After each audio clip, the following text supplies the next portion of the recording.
Hello again, I'm Brian Hazelgren. This particular segment that we're going to discuss is called 9 Signs of an Entrepreneur. And the reason why I want to discuss these particular segments is because I'm asked a lot when I do public speaking or when I teach different courses or workshops or boot camps.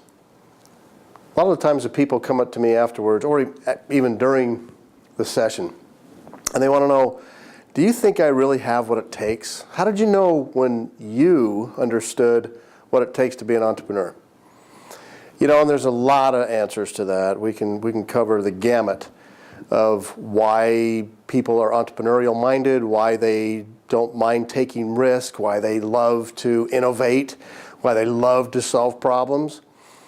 But I think if we narrow it down to maybe 9 different areas in this particular segment, we'll cover 9 signs of an entrepreneur and think about what you have within you. And even if you're an existing business owner, it doesn't mean if you're starting a business or if you have an existing business that you're trying to grow to the next level.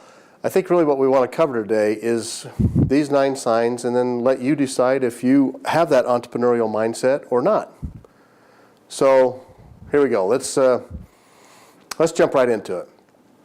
Okay, the first one of 9 signs of an entrepreneur is that you're a lousy employee. Now, what does that mean? Well, kind of what that means is that you don't like the status quo. You don't enjoy just fitting in and being a number. You want to make a difference. You want to take on a challenge and have that challenge become your own personal goal to achieve, your own personal way to somehow make a difference with your own life and with many other lives. Quite frankly, people end up getting antsy. They get bored. If you're a lousy employee, there's many ways to think about how that could play out. But really, just if you think about, I want you to think about that the status quo doesn't work for you. You don't like just fitting in. You do like taking on challenges, and you do get antsy with boredom because maybe there's something else out there, and you've thought through so many different areas and things that you want to accomplish and ways to make your own business and make money. And so that's the first one: is you're actually a lousy employee, and would like to make that difference and become a leader. Next one is job security. We don't have no stinking job security. That's the first thing I've always heard from many people in the audiences when we do these workshops, because most people don't believe that there's job security anymore. They don't believe that job security actually exists even after multiple years of loyalty and service to a company or a corporation. And quite frankly, I guess we have to all ask ourselves, is there really any secure job out there?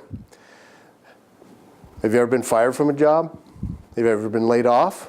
I know I have in my career, and it's not fun. So you think there might be security there in having a job, but one of the signs of an entrepreneur is you just don't believe that there is job security where you're currently working. And we also know that sometimes times change.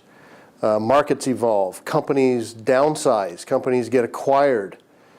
The market that we may be involved in may be shrinking.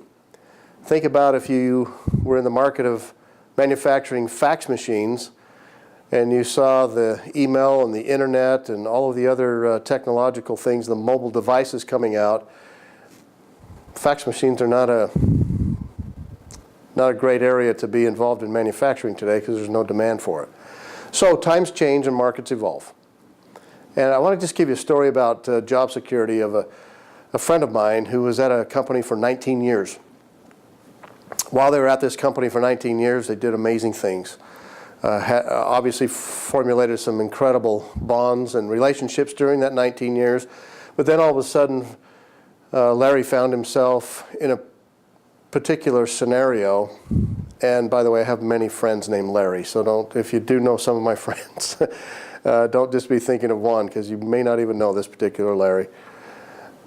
Long and short of it is, though, I saw Larry get laid off.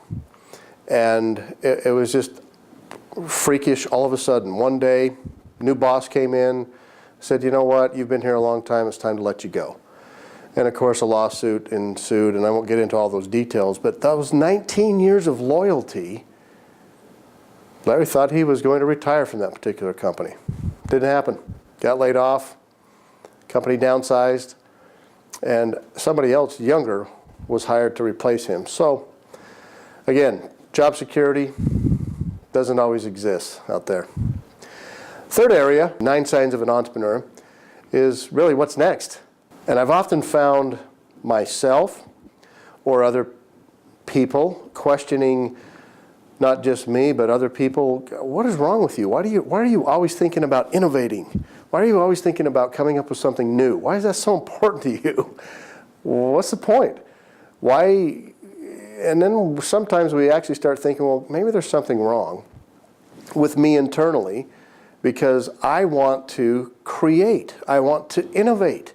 I'm always thinking of these new ways, these new widgets, these new products, these new services that can be delivered. And that's where we start getting into the area of that famous question, well, what's next?